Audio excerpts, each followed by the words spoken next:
I've like most people have been really paying attention for this entire, I guess, protest movement you might call it that began, I guess, last year with Colin Kaepernick, but really kind of hit home here in the city of New Orleans when I guess a week or so ago, yet our president Donald Trump made a statement that I think at a campaign rally in Alabama where he was campaigning for one of his endorsed candidates that ultimately lost. And basically said that anyone that was protesting or took a knee and knelt, that some of it should be fired or suspended. And I really took that personally when he actually said that. And the reason why I took that personally, Steve, is that along with being a lawmaker, I'm also a lawyer and I'm a veteran. And so I understand exactly what happened. I had the chance to serve my country with both honor and distinction. And one of the reasons why we actually did that is so individuals would have the right to protest. I said in the statement that I sent out on yesterday, one, I may not necessarily like what you have to say, but I will defend to the end your ability to say it. And I learned that in my constitutional law class back in law school, my first semester as a law student. So I know that our country is built upon a set of morals, a set of values, and we embody those in something called the Bill of Rights. And so that was really where I was. I thought long and hard about whether or not I would respond to it. I knew there would be some individuals who would support what I said, but also there'd be some other individuals who did not support what I said. But it really didn't matter what side you were for or against. If you were for the Constitution and if you were for the United States of America, you had to at least understand the point that not just I was coming from, but what I believe those many, several hundred of NFL players were protesting. Last but not least, particularly here in the city of New Orleans, you did not see one New Orleans Saints player protest, kneel, or do anything until the president called them a son of a bitch. So I really thought that was really the emphasis for what happened. And if we really think about it, when they felt this, I think they were challenged, their manhood was in fact challenged. I think that's when they decided to stand up as a brotherhood or as a fraternity and say that, you know, these kind of comments won't be directed towards us without there being some backlash. And hence, I think that's what you saw, and that was the essence of what my article was on yesterday at Apple. Okay, well, first of all, thank you very much. Obviously, there are a lot of people in Louisiana. I mean, I've been looking on Facebook, having some really interesting discussions with them. There are a lot of people who, disagree with you. I mean, they say that basically the NFL has basically just stuck the finger out at the people, at the American flag. So I'm sure you can understand their emotions about that. Steve, I understand the emotions about it, and part of the reason why I decided to speak out is because I wore a couple of different hats, so I thought that I could provide a couple of different perspectives. Steve, I am a veteran. There isn't anybody more patriotic than me when it comes to representing this particular country or this particular state. And you don't have to agree with me or agree with somebody else. What I think we need to agree upon is what this country was founded upon.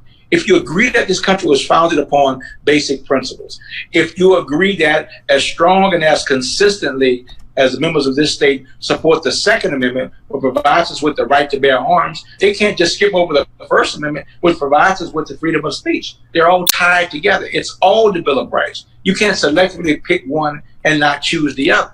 And I understand the folks who talk about, well, we think we're desecrating the flag or desecrating the country. I didn't see that at all, and that was my personal opinion. And I don't think any individuals who were standing or kneeling in that protest was directing that toward the flag.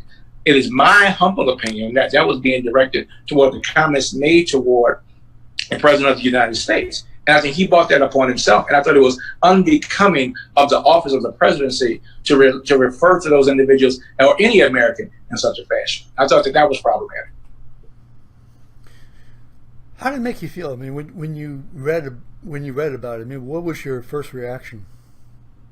Well, I had the same reaction that I've had many times since we've elected President Donald Trump. There were certain things that I thought I would never hear come out of the mouth of the President of the United States or the office of the presidency. So this wasn't anything that was necessarily knew that happened, but I would think that at some point in time, there are certain things that should not be said out of our Oval Office. And this was one of the many things that actually happened. And so I think when that occurred, I think many individuals around the country, particularly NFL players, heard that and took offense to that. and decided that they wanted to show some type of solidarity and to stand together and say, no, this is not something that's going to be directed towards us, and we're not going to respond.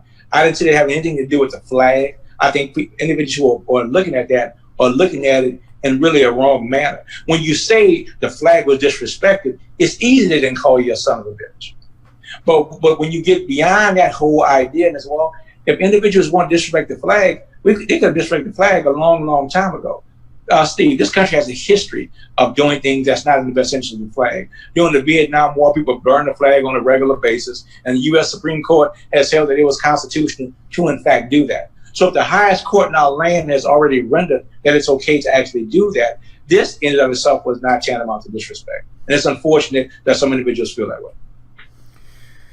So how do you say your fellow legislators feel? I mean, obviously there's one that I've tried, I sent the email to try to ask him questions so that he could do exactly what you're doing, and that is to take questions from the audience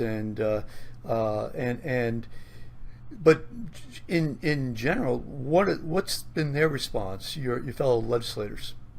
Well, I reached out to Representative Habit, and we had a chance to have a dialogue regarding that. He told me himself that he did not agree with what the president actually said.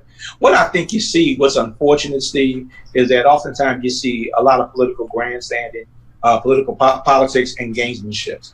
I mean, it's an issue that when you look at the polls, and the polls say that 6% of the people who live in the state of Louisiana think that those individuals who protested should be fired or should be suspended. It's easy to put your finger in the air to see where the wind is blowing and try to get up front. But that, to me, that's not leadership. Leadership is oftentimes telling individuals something that they may disagree with and may not want to hear, but they need to hear it all the same. You can't turn on and turn off constitutional rights. And if you have a constitutional right, that right is yours, whether or not you're at work, whether or not you're at play. One thing that I saw and I thought was very interesting was that many individuals said that, well, these individuals here, they ruined the actual game. Steve, with all due respect, not one player who protested did not warm up for that game. Not one player who protested did not take the field. Not one player who protested did not play. And as a matter of fact, unlike the last two games where the Saints lost, the Saints won. So to make this an issue to say that somehow what they did in a peaceful protest that is guaranteed and warranted by the Constitution, by the First Amendment, to me kind of seems to fly into the face. And as I said in my statement, I don't think there's anything more un-American than not being allowed the right to peacefully protest when you feel as if your rights have been violated.